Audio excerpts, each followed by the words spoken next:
ونتوب إليه ونعوذ بالله من شرور أنفسنا وسيئات أعمالنا. من يهده الله فلا مضل له ومن يضلل فلا هادي له، وأشهد أن لا إله إلا الله وحده لا شريك له، وأشهد أن محمدا عبده ورسوله. يا أيها الذين آمنوا اتقوا الله حق تقاته ولا تموتن إلا وأنتم مسلمون. يا أيها الناس اتقوا ربكم الذي خلقكم من نفس واحدة وخلق منها زوجها وبث منهما رجالا كثيرا ونساء، واتقوا الله الذي تساءلون به والأرحام إن الله كان عليكم رقيبا. يا أيها الذين آمنوا اتقوا الله وقولوا قولا سديدا يصلح لكم أعمالكم ويغفر لكم ذنوبكم، ومن يطع الله ورسوله فقد فاز فوزا عظيما.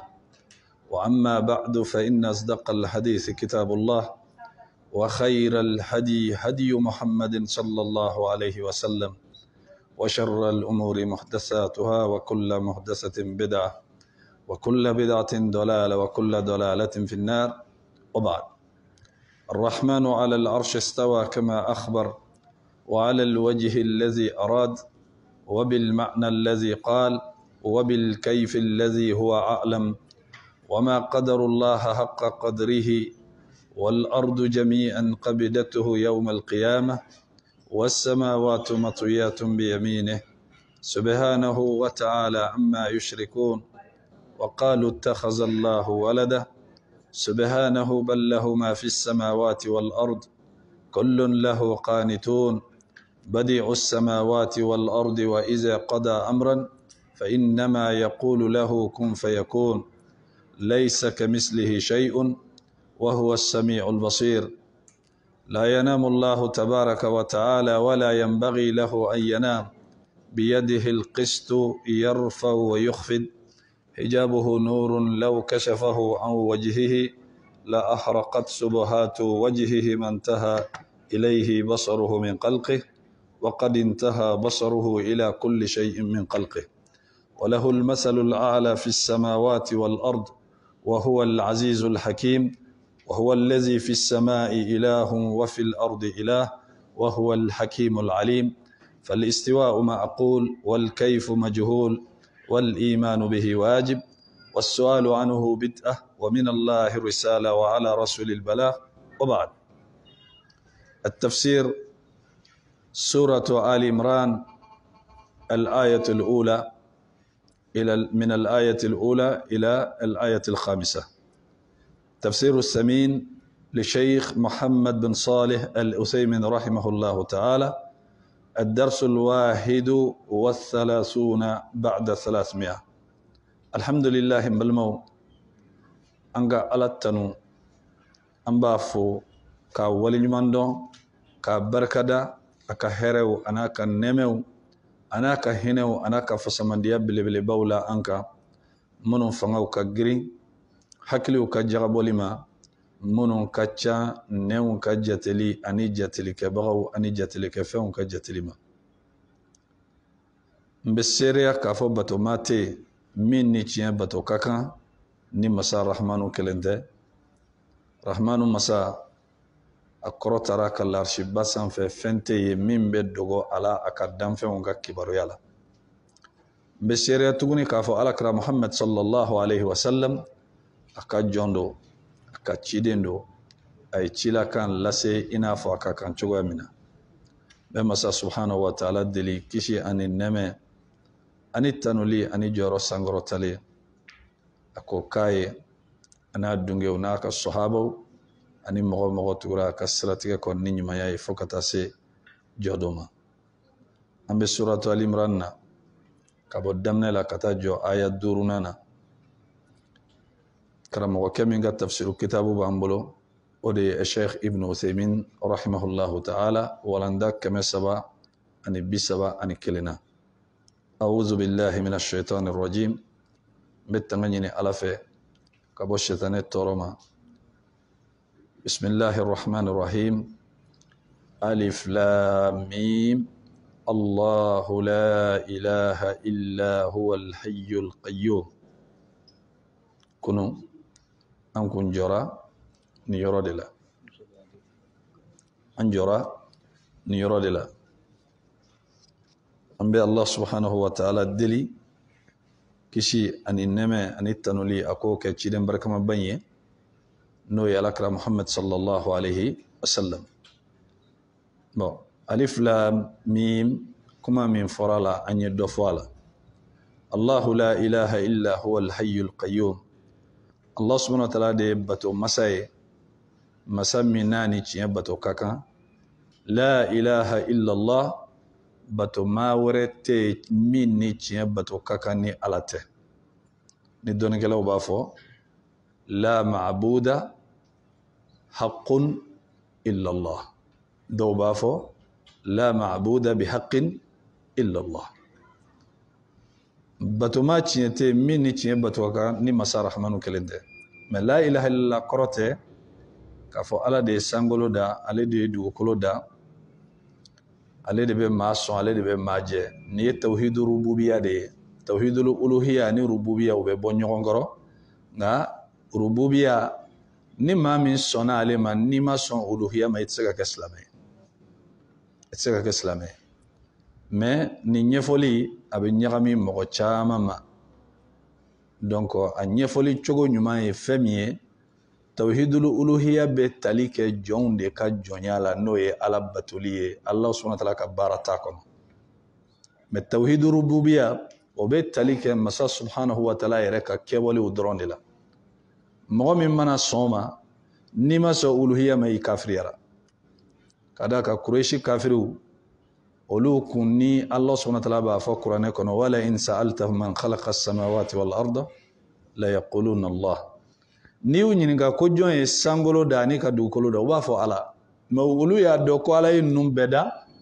kafara obe ka obe jo keme sababato ko ka fo ko lu ka ngafara ala ka dongo koro tauhid rububiyya tasga ma ka islame aletsiki ke mu'mini mais ni sona tauhid uluhiyya ma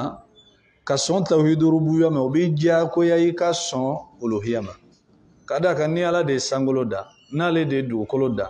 ni ko bɛ ala de ta ale de bɛ maa sɔn ale de bɛ maa jɛ ni bɛ rububiya de bon n'o ye tiɲɛ ye o kɔrɔ fɛn wɛrɛ man ka bato ni ala tɛ n'i y'o sabati wagati min la ilaha illallah kɛnɛyara i bolo la ilaha illallah tɛ se ka kɛnɛya mɔgɔ bolo k'a fɔ k'i dalen don ala de ye sankolo da ala de ye dugukolo da ala de bɛ maa sɔn ale de bɛ maa jɛ ala de bɛ maa bana ale de bɛ maa kɛnɛya a bɛ dɔ faga a bɛ dɔ ɲɛnamaya nin ye rububiya de ye nin tɛ se k'i kɛ silamɛ ye en tant que n'i ma sɔn uluhiya de ma donc uluhiya o de filɛ nin ye uluhiya dɔw ko tawhidul ilahiyya wa tawhidul uluhiyya a fila bɛɛ bɛ bɛn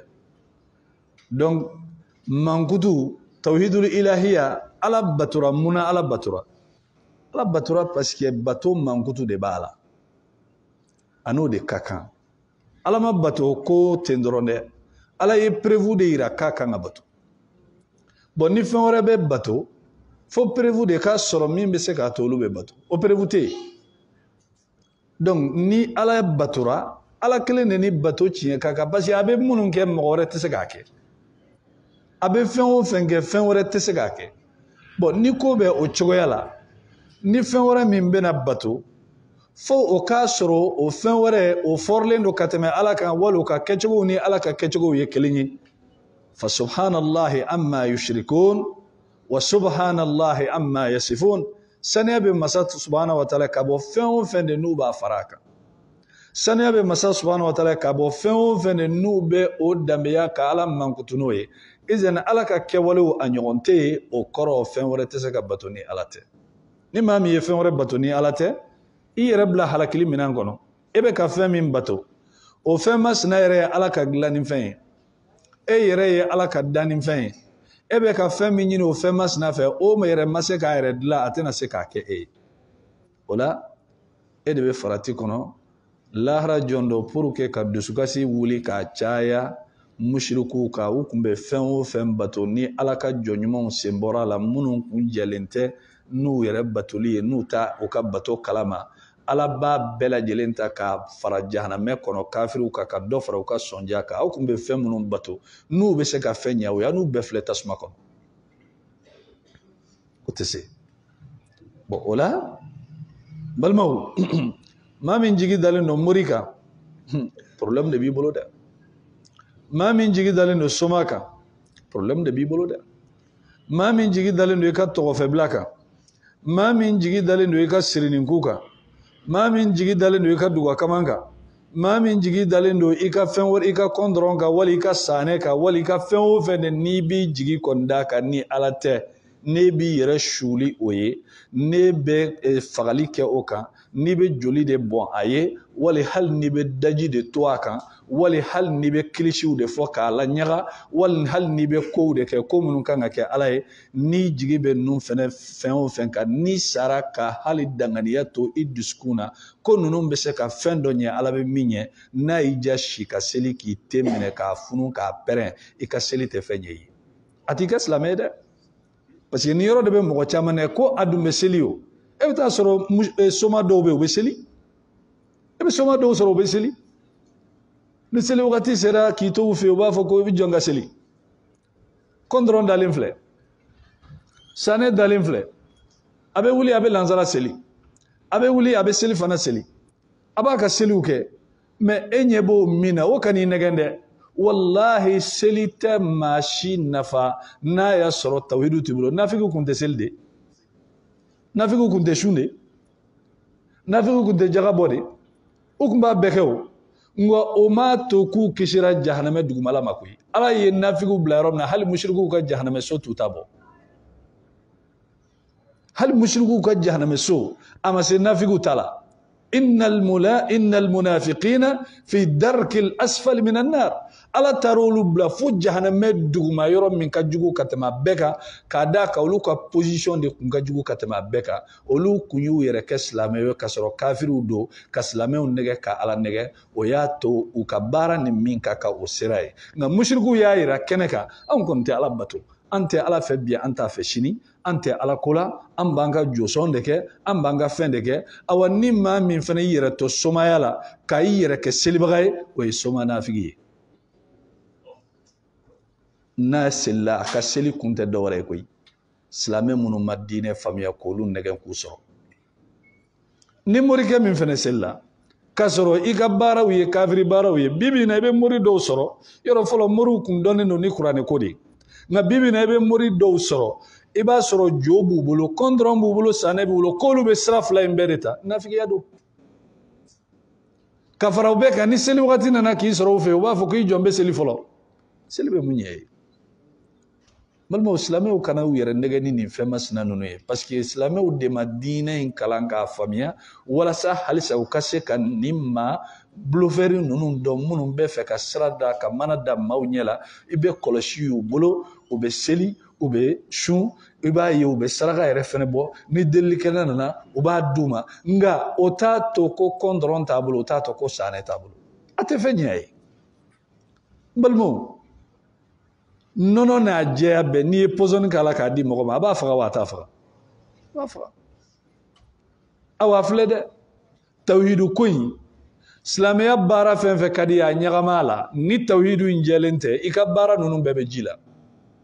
Ala y'o kankari da Alakira ye sallallahu alaihi wasallam a ko wala in ashrakta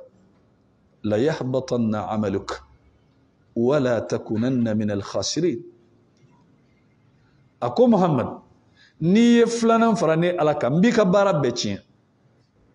a kɔrɔ tɛ ko baara tɛ yen o mais Ala ko de n'i kɔni nana ni filanin ka fɔ ye baara fɛn fɛn bɛ yen n b'a bɛɛ tiɲɛ o kɔrɔ baara ninnu tiɲɛnen don ni baara tiɲɛnen don mun bɛ yen foyi tɛ yen bon baara kana mɔgɔ nɛgɛn k'a fɔ ko karisa bɛ seli wali karisa bɛ sun wali karisa bɛ jaga bɔ k'a sɔrɔ i b'a sɔrɔ musirikuya baara b'a bolo a b'a ka baara kuntanw na a b'a ka baara kolonw na ninnu tɛ fɛn ɲɛ nin ye de silamɛ minnu ma diinɛ faamuya ko ko anw tɛ kojugu kɛ mɔgɔ la moriya de bɛ se ka kɛ bi ko kojugu t'a kɔnɔ n'i y'o kɛ i tɛ kiliyan sɔrɔ koyi somaya tɛ se ka kɛ bi ko kojugu t'a kɔnɔ soma o soma n'i y'o don i ka baara la i tɛ client sɔrɔ bon ni ko bɛ o cogoya la mun de bɛ kɛ u b'a fɔ de ko anw tɛ kojugu kɛ mɔgɔ la ni sinamuso n'a cɛ faralen don e b'o baara kɛ halisa e ma kojugu kɛ tabati yada don bo la halisa e ma kojugu kɛ kuranɛ sɛbɛn ni musow ka laada joli halisa e ma kojugu kɛ sɛ faga i ka a joli ta i ka nasi bɔ n'a ye halisa e ma kojugu kɛ kuranɛ ta i ka ni mɛlɛkɛ tɔgɔ fara ɲɔgɔn kan halisa e ma kojugu kɛ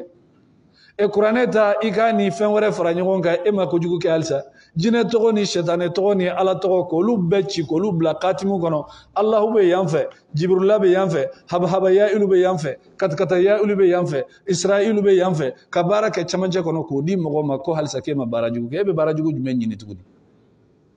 mɔgɔ min ye ala ka ko tiɲɛ ka tawhidu ko in bɔ baara la k'a yira k'a fɔ ko e ka ko tɛ tawhidu ko ye e bɛ ɲɛ jumɛn ɲini tuguni adamaden tɛ se ka ɲɛ ni ala tɛ o n'i y'a mɛn ko karisa ye silamɛ ye silamɛya kɔrɔ tɛ dɔwɛrɛ dɛ karisa ka ko bɛɛ ye ala de a kɛlen don k'a ka ko bɛɛ di ala de ma a bɛ fɔ o de ma ko silamɛya nka karisa bɛ seli a bɛ moriw fɛ karisa bɛ seli a bɛ somaw fɛ karisa bɛ seli a bɛ kolonin fili karisa bɛ seli a bɛ jɔsɔn kɛ karisa bɛ seli a bɛ kɔmɔbɔ kɛ karisa bɛ seli a bɛ kɔndɔrɔn sɔn karisa bɛ seli ni san o san kɔmɔbɔ sera a bɛ taa yen nɔ karisa bɛ seli a bɛ kaburu bato kɛ karisa seli bɛ nafa jumɛn y'i ye mɛ mɔgɔ tɛ kaburu bato ni jigiya dɔ t'i ye ka da su in kan o mɔgɔ tɛ kɔmɔ bɔ n'a y'a sɔrɔ jigiya dɔ t'i ye k'a da kɔmɔ kan o mɔgɔ tɛ kɔndɔrɔn sɔn n'a y'a sɔrɔ jigiya dɔ t'i ye k'a da kɔndɔrɔn kan o mɔgɔ tɛ sanni sɔn n'a y'a sɔrɔ jigiya dɔ t'i ye k'a da ninnu kan o baara tɛ kɛ fu bon o jigiya min bɛ da ninnu kan dɛ ala ko k'a tɛ jɛn n'o de ye o de ye tawhidu ye ne de ye dilanni kɛ sanfɛ ani duguma ne de ye n ka danni kɛ n bɛ n ka tile bɔ n b'a bin n bɛ n ka su bɔ n bɛ dugu jɛ aw ka ninakili bɛ ne ala de bolo k'aw faga k'aw ɲɛnamaya o bɛ ne ala de bolo ka bana bila aw la k'a kɛnɛya o bɛ ne ala de bolo awa fɛn tɛ bato ni ne ala tɛ ne de ta ye o ye ni maa min ye fɛn wɛrɛ fara n kan diɲɛ kɔnɔ ɲɛnamaya in n tɛ n'i faga n ye layidu min ta i ye k'i bɛ san hakɛ min balo nka n'i sara ne ala de ta ye alijinɛ ye a ka haramuya i ma i tɛ don dɛ innahu man yushrik billahi فقد حرم الله عليه الجنة ومأواه النار وما للظالمين من أنصار أكو مغني فلانا فرالي على كاسا وكانغا إما توبي أكو فقد حرم الله عليه الجنة عليه الجنة يا حرام يا إما تجي فلاتي مشركو تسكدو الجنة كنو كا الجنة تجي كا حكي كيبدو jɔn bɛ anw na ko i bɛ dutigi dɔ ka hakɛ tiɲɛ k'a b'i bila k'i bɛ don a ka du kɔnɔ maa min ko man di dutigi i bɛ don a ka du kɔnɔ a ka haramuya i tɛ don ala de ta y'a ka alijinɛ ni ala de ta y'a ka alijinɛ n'i ye filanan fara ala kan ala ko alijinɛ kɔnɔ o haramuyara i kan bɔnɛ jumɛn bɛ o kɔfɛ wa ma awahu naaru bisimila yɔrɔ o ye jahanama ye bɔn dɔ bɛ se k'a fɔ ni donna bi la'alla delikɛlaw bɛ se ka sɔrɔ sini minnu bɛ deli kɛ n'i bɛ bɔ Allah subhanahu wa ta'ala tilala k'a yira tuguni wa ma lizalimina min ansar ni jigi bɛ da dɛmɛbagaw ni soronnadonbagaw de kan fɛn fɛn ye mushriki ye aw sen t'o la o jigiya in karilen don o t'aw bolo ka d'a kan lahara mɔgɔ dɔ bɛ se ka don tasuma la a bɛ se ka bɔ deli alakira ka deli bɛ dɔw labɔ sallallahu alaihi wasallam mɛlɛkɛw ka deli bɛ dɔw labɔ hali jɛɲɔgɔn ɲumanw teri ɲumanw ka deli o bɛ maa dɔw labɔ teri ɲumanw ka deli o bɛ maa dɔw labɔ o de la Al-Hasan al-Basri rahimahullahu ta'ala a ko an ka teri ɲumanw caya dɛ a ko k'a d'a kan lahara teri dɔw bɛ olu ka teriya bɛ se ka kɛ sababu ye ka deli kɛ i ni maa minnu jɛra diinɛ kɔnɔna la n'u y'u teriw ɲini n'u ko k'u m'u teriw ye n'u y'a fɔ Allah subhanahu wa ta'ala karisa kun ye ne teri ye dɛ ala k'an to diɲɛ kɔnɔ an kun bɛ ala ko kɛ ɲɔgɔn fɛ n dun ɲɛ t'a la n'a fɔra k'a bɛ tasuma la ala b'a fɔ a bɛ ala deli ala b'a bɔ tasuma la a kosɔn o ye teriya min kɛra diinɛ ko la dɛ nka n'aw ka teriya kɛra kolonifili kɔndɔrɔn sanɛ bolisɔn kɔmɔbɔ n'aw ka teriya ye o de ye ayi lahara n'aw ye ɲɔgɔn ye aw bɛ ɲɔgɔn danga de ala y'o fɔ kuranɛ kɔnɔ al akhillau ba'duhum li ba'd aduwwun illa al muttaqin ako jugu jenyo teri dumanw bɛɛ lajɛlen lahara jɔn don a bɛɛ ye ɲɔgɔn jugu de ye fo maa minnu ka teriya kɛra ala ɲɛsiranya kan awa minnu bɛ ɲɔgɔn lase jahanamɛ tasuma la n'u donna u bɛ ɲɔgɔn danga de e de sababu y'a to ne donna jahanamɛ la ala fila fara a kan ala ye ɲangata min ne bɛ k'o di ne ma dɛ a ta dubule u bɛ ɲɔgɔn danga de u bɛ ɲɔgɔn danga munna parce que jɛɲɔgɔnya mɛ kɛ ɲuman kan n balimaw n'i bɛ nin tawhidu in dilan a dilan dɛ wallahi n'i y'a sɔrɔ i bɛ lafiya diɲɛ kɔnɔ i bɛ lafiya lahara i lafiyalen don kaburu kɔnɔ i jɔrɔlen tɛ lahara kɛnɛ ka tawhidu mɔgɔ ja tɛ wuli abadan tawhidu mɔgɔ ja tɛ wuli ka da ka jasigi kuma de bɛ fɔ a ye a satɔla hakilisigi kumaw de bɛ fɔ a ye n'a b'a ka kaburu kɔnɔ hakilisigi kumaw de bɛ fɔ a ye parce que a ye hakilisigi baara de kɛ a siranna ala ɲɛ Allah subhanahu wa ta'ala ko wa izzati wa jalali n bɛ n kale ne ala ka kɔrɔta ni n ka se la la ajma'u ala abdi khawfayn ne tɛ siran fila ne t'o fara ɲɔgɔn kan k'o kɛ n ka jɔn ye jɔn o jɔn ni siranna ne ɲɛ diɲɛ kɔnɔ lahara i bɛ hakilisigi sɔrɔ ni ala ka kuma ye a y'a kale de siran fila n t'o bila n ka jɔn kan abada ni jɔn min siranna ne ɲɛ diɲɛ kɔnɔ lahara i hakili bɛ sigi nka ni jɔn min ma siran ala ɲɛ diɲɛ kɔnɔ hakilisigi tɛ dɛ bon hakilisigi dun bɛ sɔrɔ ni mun ye tawhid ko ninnu ye ala ta ye koyi e tɛ se ka bɔ ala ta ye ala i b'i yɛrɛ de tɔɲɔ i b'i yɛrɛ de sɛgɛn i tɛ se ka foyi de yɛlɛma ala ma sɔn min ka yɛlɛma izin ala y'a ka kangari gɛlɛnw da bon ni kangari minnu bɛ ka da anw ye ala ma da anw dɔrɔn ye dɛ ciden si ma tɛmɛ ni ala m'i ka kangari da ye ciden o ciden tɛmɛna ala ye kangari da bɛɛ ye kelen kelen a kelen ka kangari da ala kira sallallahu alaihi wasallam yɔrɔ dɔ la a ye cidenw ka kibaruya fɔ kana a ko walaw ashraku n filɛ ne ka nin ciden minnu ka kow f'i ɲɛna Muhammad ni ninnu kun ye dɔ fara ale ala kan la habita anhum ma kanu ya'malun a ko ale ala kun b'u ka baara fɛn fɛn n'o y'a kɛ a b'a bɛɛ tiɲɛ balima fɛn bɛ cidenw ka baara tiɲɛ e tɛ ciden ye i t'a bɔnsɔn ye i m'a yebaga yɛrɛ i ɲɛ la kuma bɛ ma o la an k'an yɛrɛ kɔlɔsi Allah subhanahu wa ta'ala a nana n'a tɔgɔ ye ka tila ka tawhidu d'a kan diɲɛ baara ɲuman o baara ɲuman ka di y'a kɛ ni tawhidu t'i bolo zero don kana da seli ma dɛ maaw bɛ taa hiji maganw mais hiji den bɛɛ a bɛɛ ala ko de ye n ko ala bɔ a fɔ kuranɛ kɔnɔna la a bɛɛ tɛ taa ala ɲini koyi awa n'i taara hiji yɛrɛ hiji ye baaraba ye pour que i ka hiji yɛrɛ ka minɛ a ka sɔrɔ tawhidu de b'i bolo wallahi ni tawhidu t'i bolo kɔndɔrɔ ni sanɛ minnu ni baga minnu ni nasi minnu ni siriniko minnu b'i bolo yan n'i m'o bila n'i taara magan hali ni ala y'i ɲɛ da alikaba ka baara fu de b'i bolo baara tɛ ɲɛ ka musirikuya to mɔgɔ bolo fo mɔgɔw ka nin yɔrɔ de faamuya parce que dɔw hakili la ko n'i bɛ seli k'a bɛɛ bɛ se ka kɛ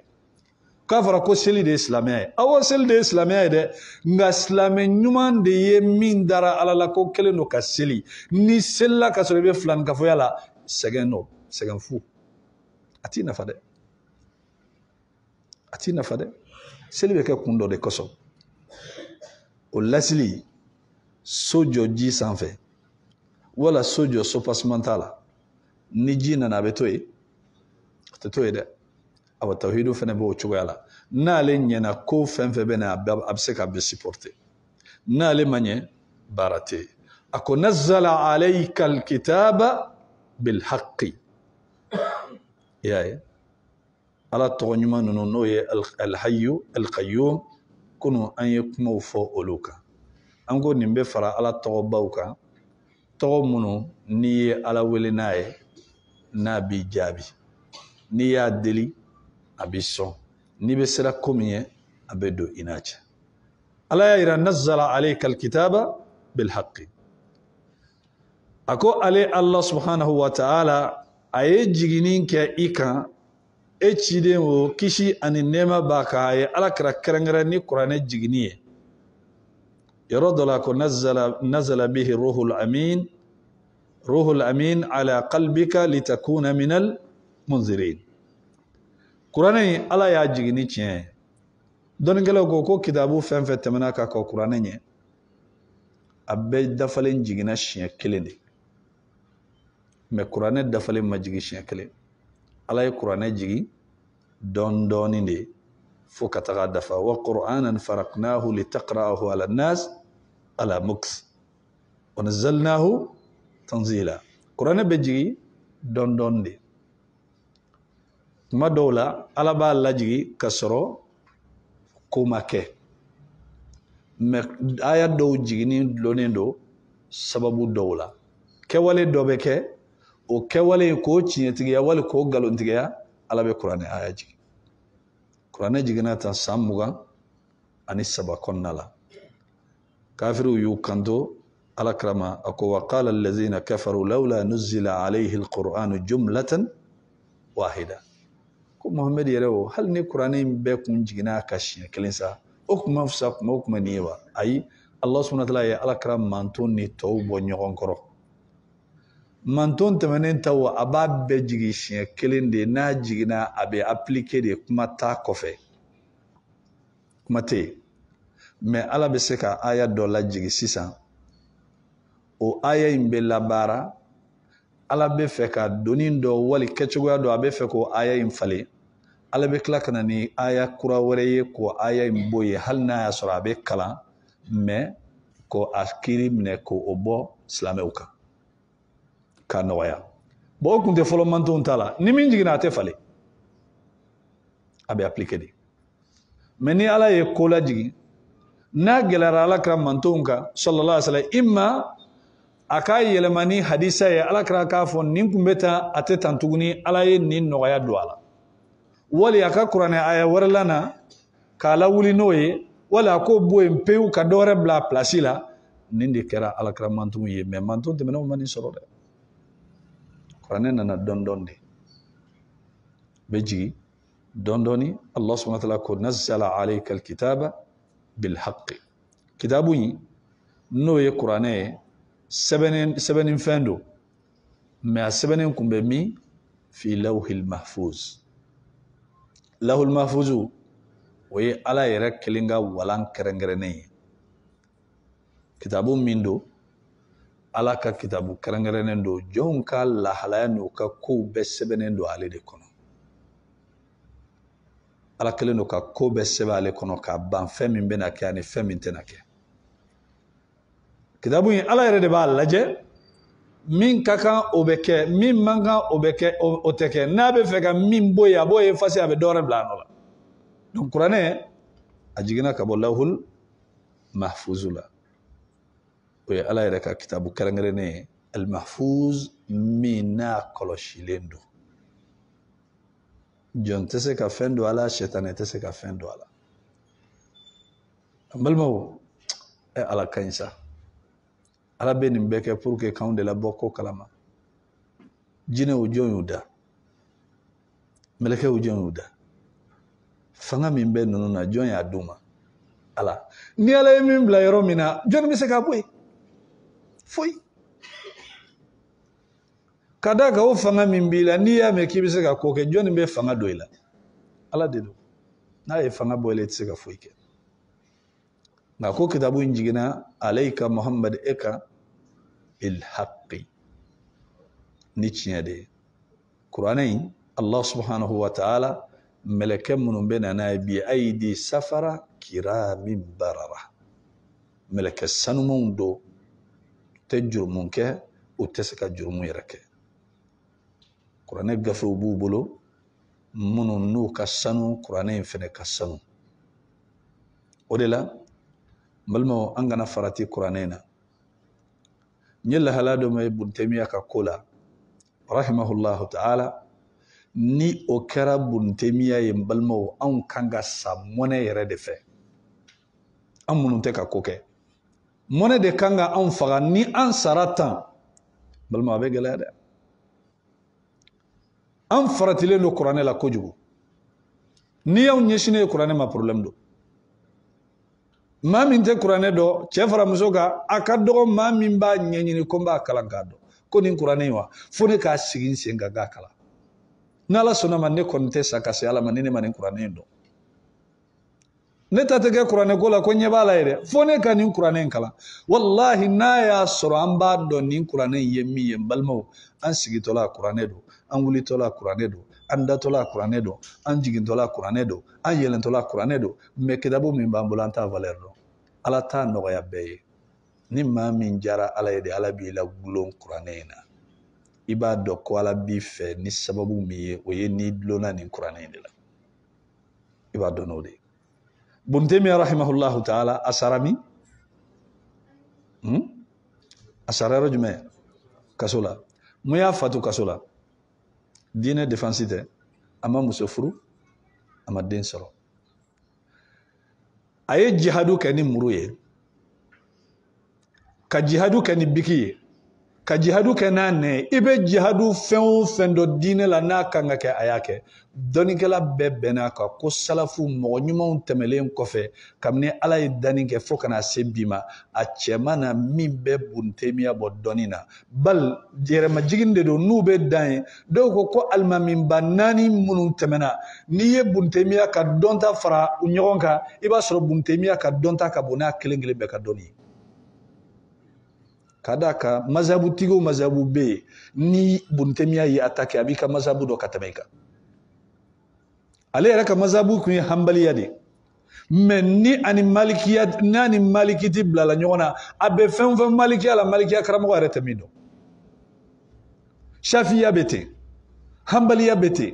hanafiya bɛ ten mazhabu dɔnnikɛla wɛrɛw u ko salafu tɛmɛlen kɔfɛ rahimahumullahu ta'ala dɔnnikɛla ma deli kana fo kana bila bila min ka dɔnniya b'a ta bɔ a ye kɛlɛ daminɛ diinɛ la ka diinɛ défense ta ka yɛlɛ minbaru kan kabini a si bɛ san 20 mais kabini a ye dɔnni daminɛ cɛ ma deli k'a kɔgɔ da dɛnɛ na k'i sera a la ayi dɔnni min b'a bolo maa si t'a dɔn ni Allah subhanahu wa ta'ala yɛrɛ tɛ a ka dɔnni ka bon kojugu mais i b'a dɔn a ye min fɔ a ko ale nimisara fɛn min na a ka ɲɛnamaya la mun don a ko ale ma se k'i sogola ni kuranɛ kalanni ye Ibn Taymiyyah ka kuma de filɛ nin a ko a ka ɲɛnamaya laban na fɛn min nimisa y'a minɛ n'a a nimisa y'a minɛ kojugu n'a y'a fɔ sɛbɛnni bolo ani diinɛ défense tali kama tawhidu ni sunna ta fanfɛla la ka diinɛ ɲɛfɔ mɔgɔw ye su ni tile karamɔgɔkɛ bɛ sɛbɛnni de la kaso la kuma dɔ la n'a ye fɛn dɔw ye a bɛ ɲina minnu kɔ a b'u sɛbɛn kaso kogo la ni kalandenw nana u b'a ta a y'a ka ɲɛnamaya bɛɛ lajɛlen kɛ diinɛ défense tali ni kitabu de la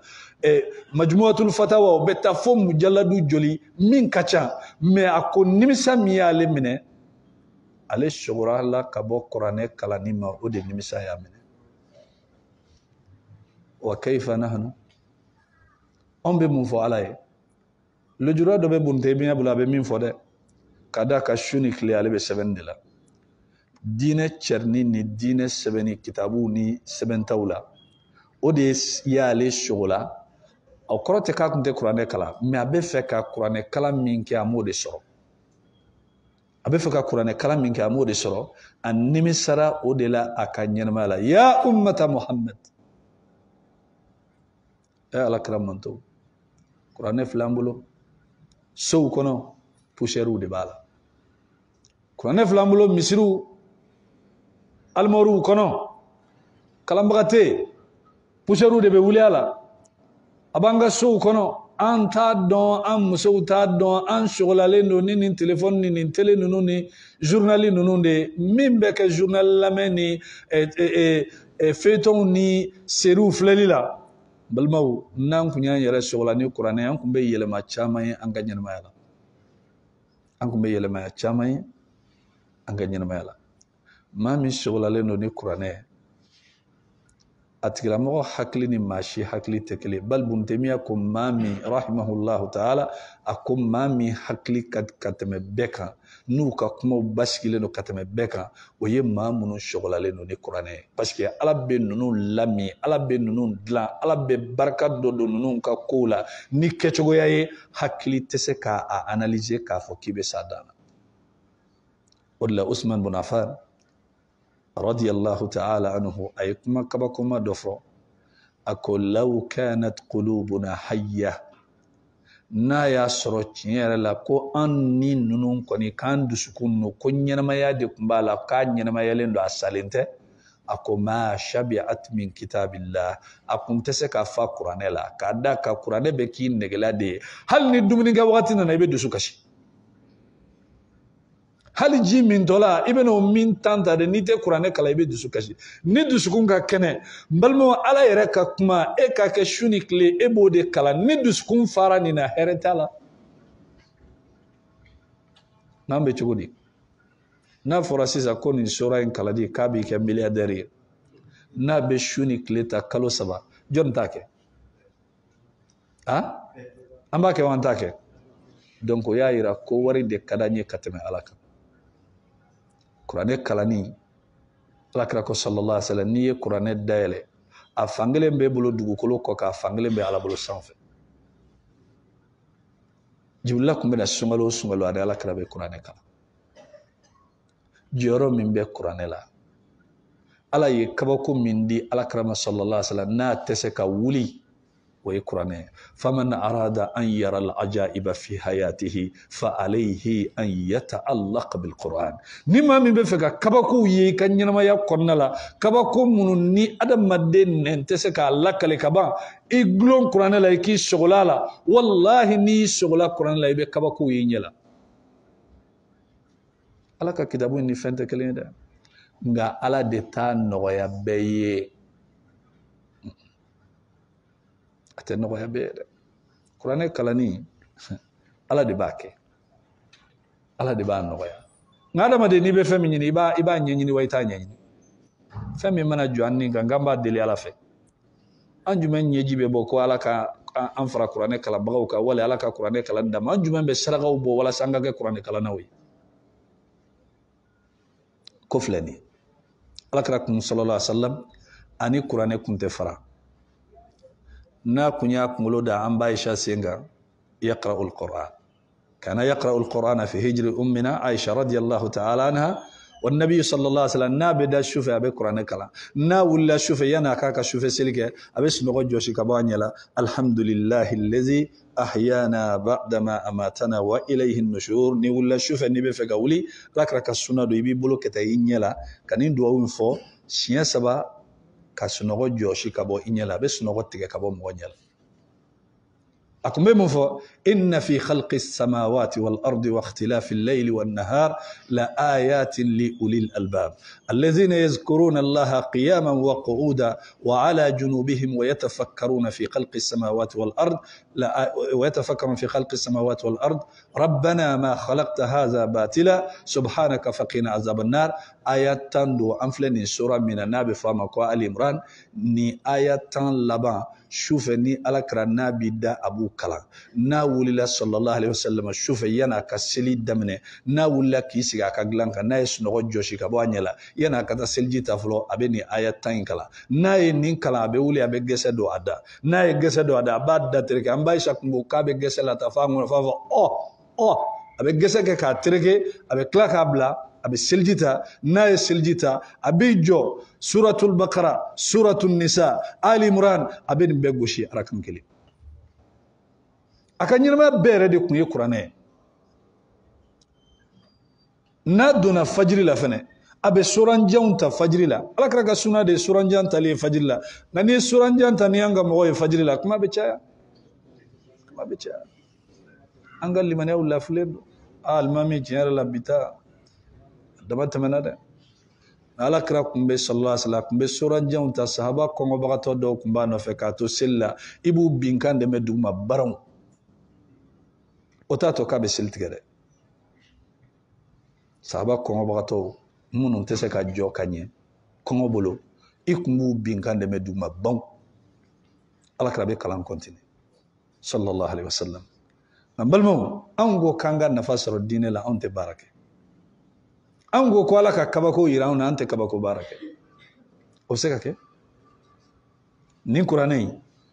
kabako de ba kono Allah subhanahu wa ta'ala manin qur'anai lana tende izen ala ye kitabu njigi ala kraka sallallahu alaihi wasallam akun gadi ala kraye akun ba fo sahabaw ma o ka qur'anai kala ba sigi aba lame ayo fa Abdullah ibn Mas'ud ya Abdullah iqra alayya alquran ako Abdullah ibn Mas'ud ako qur'anai dun jigina edeka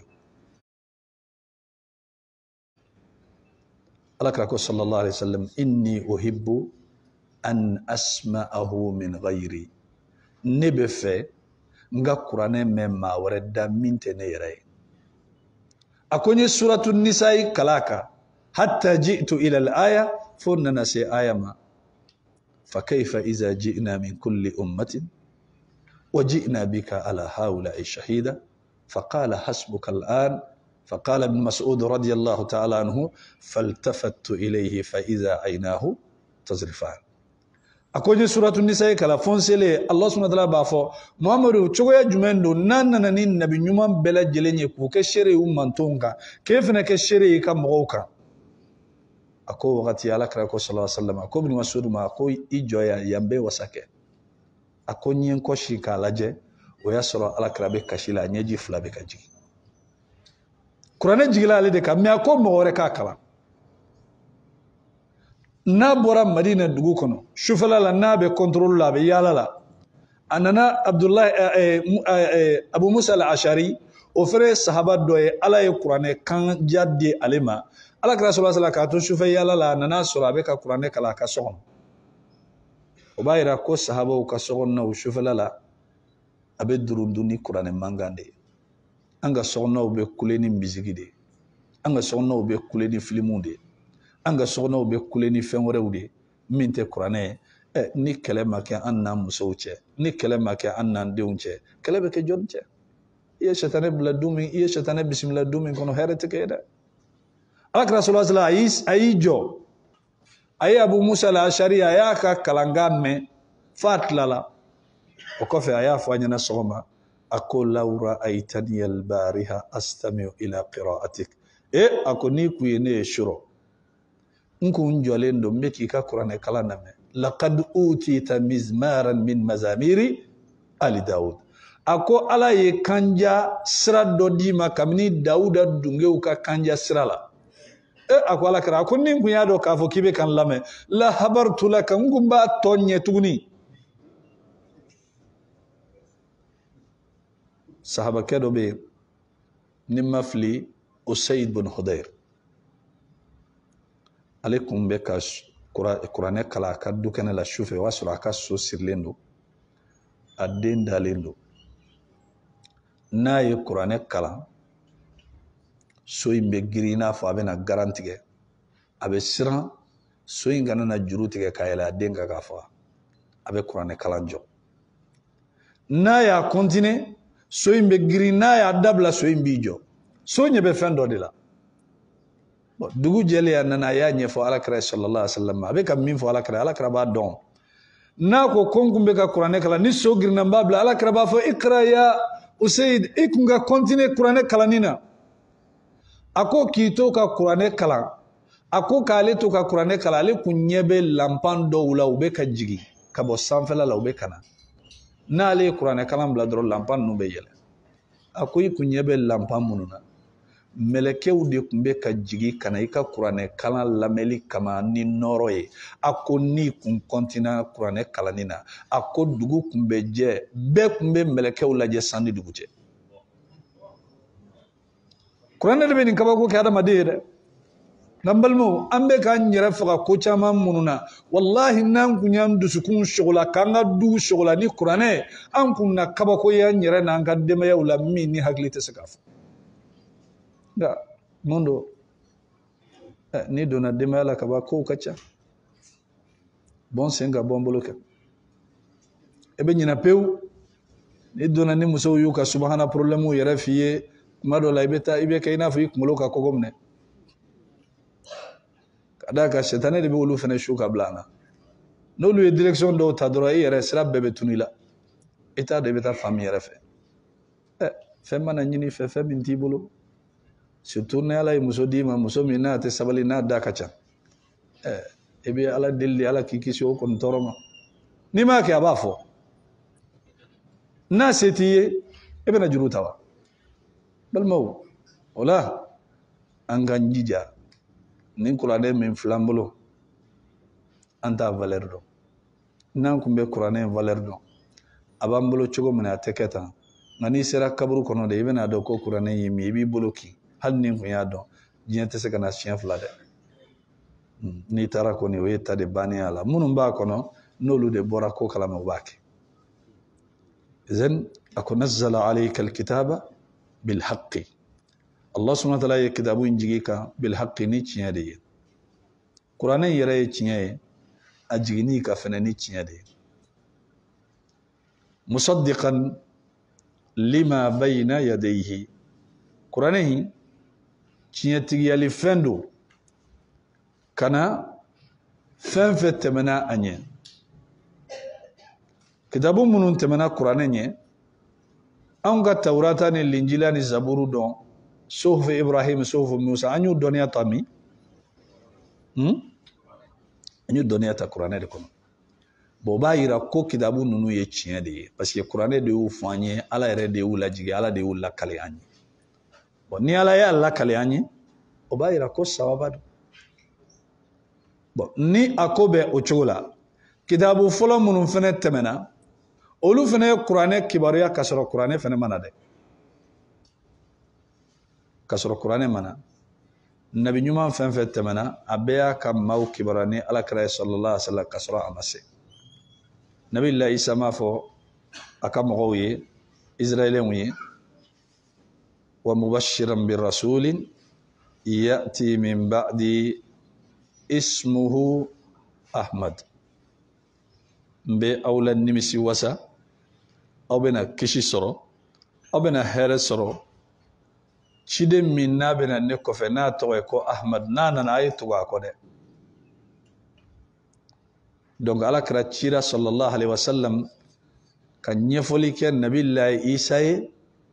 ka sɔrɔ alakira yɛrɛ mana u dun ko Isa alayhi salatu wasalam ani alakira alayhi afdalu salatu wasalam fɛn min b'u ni ɲɔgɔn cɛ a bɛ san 100 wɔɔrɔ bɔ fɛn min b'u ni ɲɔgɔn cɛ a bɛ san 100 wɔɔrɔ bɔ bon a kibaruya bɛ yen bali alakira n'a ka sahabaw u kibaruya bɛ Taurata yɛrɛ kɔnɔ Muhammadun rasulullah wallazina معه أشداء على الكفار رحماء بينهم تراهم ركعا سجدا يبتغون فضلا من الله ورضوانا سيماهم في وجوههم من أثر السجود ذلك مثلهم في التوراة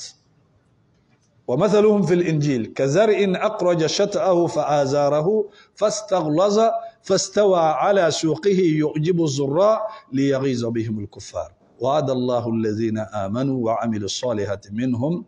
مغفرة وأجرا عظيما donc Qur'an kitabu fɛn fɛn tɛmɛna ɲɛ a y'o lakale a y'o tiɲɛtigiya kitabu minnu fɛnɛ tɛmɛna Qur'an fɛnɛ ɲɛ olu fɛnɛ y'a yira ko Qur'an ko in ye tiɲɛ ye ni maa min bɛ fɛ ka ala sɔrɔ sira min bɛ yen ni ala bɛ sɔrɔ n'a ye zikru tɛ yen zikru min n'a ka fisa ni Qur'an ye bal hadisa dɔ la Allah subhanahu wa ta'ala ko ni Qur'an ye maa min sɔgɔla man shagalahu zikri an mas'alati a'taytuhu afdala ma uti sa'ilin n'ale ala kosuma ye maa min sɔgɔla ka bɔ ale ala deli ma a ko ale ala bɛ fɛn min di a kosumabaga ma o ka fisa ka tɛmɛ a bɛ min di delikɛbagaw ma delikɛbaga ye dɔrɔn a bɛ ala deli wagati a b'a bolo jigin a bɛ taa a ka sira fɛ mais zikiriw kɛbaga ale bɛ ala wele de kuma bɛɛ a bɛ ala kofɔ kuma bɛɛ o de la alakira ko sallallahu alaihi wasallam ma amila ibnu adama amalan anja lahu min azabillah min zikrillah a ko adamaden ma baara kɛ baara min n'a bɛ se k'a kisi ka bɔ ala ka ɲangata ma baara min ka bon ni zikiriw ye a baara tɛ adamaden bɛ se ka min kɛ min ka teli k'a kisi ka bɔ ala ka ɲangata ma ni zikru tɛ o de la Allah subhanahu wa ta'ala b'a fɔ wa ma kana Allahu liyu'adhibahum wa anta fihim Muhammad ale alama ne ala tɛ k'a fɔ ko n bɛ maa ninnu ɲangata k'e to ɲɛnamaya la u cɛ la n tɛ ɲangata jigin wa ma kana Allahu mu'adhibahum wa hum yastaghfirun ale ala tɛna u ɲangata maa dama n'u bɛ ka astaghfirullah fɔ kɛ o de la Ali radiyallahu ta'ala anhu a ko ne kabakoyara mɔgɔ la mɔgɔ min bɛ halaki ka sɔrɔ kisi sababu b'a bolo ko ye mun ye a ko istighfar maa bɛ se ka halaki cogo di ka kisi sababu t'i bolo n'o ye astaghfirullah fɔ ala ko k'a tɛ ɲangata kɛ maa dama n'i bɛ astaghfirullah fɔ kɛ n'a bɛ o cogoya la balimaw fɛn caman b'an bolo koyi wallahi ala kelen don ka fɛn ninnu bɛɛ di an ma mais mun de la an sɔgɔlalen don ni diɲɛ ni maa min ma tan di ala ma ala tɛ tan di ma dɛ n'i ma tan di ala ma ala tɛ tan di ma o de la dɔnnikɛlaw ko man kana talafuhu fillahi kana khalafuhu ala Allah ni maa min ka tan pɛrɛnli kɛra ala kosuma de la i ka tan nɔrabila hɛrɛ o tɔnɔ o bɛ kɛ ala de kan tan tɛ pɛrɛnli ala kɔ i ye 2 heures i ye heure 2 ɲɔgɔnna ta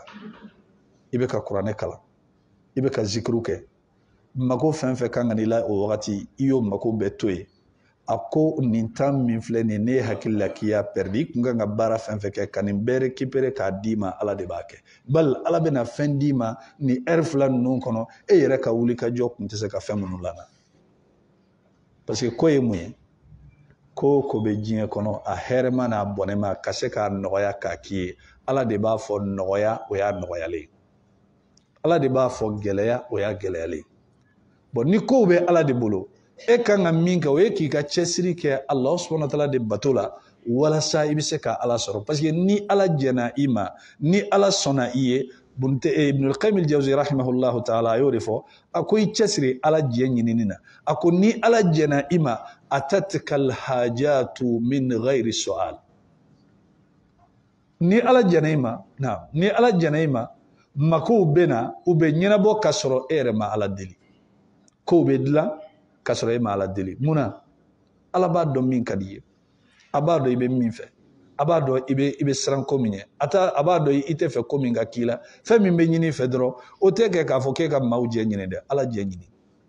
n'o sɔrɔla falhamdulillah diɲɛ ka di lahara ka di ko ninnu bɛ ala de bolo nka nin bɛ nafa an filɛ ka fɛn fɛn fɔ a tɛ nafa ɲɛ mushriku ye dɛ i bɛ seli fɛn dɔ wɛrɛ b'i bolo i b'a bɛɛ de bila n ye n ka ko di ala ma i bɛ sɔn n'o de ye nka bagan b'i bolo ninnu kɛ ka n'i yɛrɛ sɛgɛn tafo ni nasi b'i cɛkisɛ la k'i bɛ nin baara ɲuman ninnu kɛ e dalen tɛ ala la e bɛ mun sɔrɔ foyi seli tɛ fɛn nafa i ye dɔwɛrɛ tɛ fɛn nafa i ye donc baara ninnu n'u kɛra ala kama jɔn bɛ lafiya ni tawhidu kɔni bɛ yen k'olu yɛrɛ ka kɛ problème ye a ka jigin i kan i bɛ wuli k'i jɔ n'a ye n'a y'i diya i b'a to i bolo la n'a y'i diya i b'a da kɛrɛfɛ i bɛ tɛmɛ i ka sira fɛ tawhidu n'ale bɛ yen ko o ko mana na a bɛ ɲɛ nka n'ale tɛ yen balimaw fɛn tɛ se ka dilan dɛ ala fɛ dilanyɔrɔ t'a la diɲɛ kɔnɔ dilanyɔrɔ t'a la ala ka faamuya d'an ma subhanaka allahumma bihamdika ashhadu an la ilaha illa anta astaghfiruka wa atubu ilayk wa sallallahu ala nabiyyina muhammadin wa ala alihi wa sahbihi wa sallama tasliman kathira wa akhiru da'wana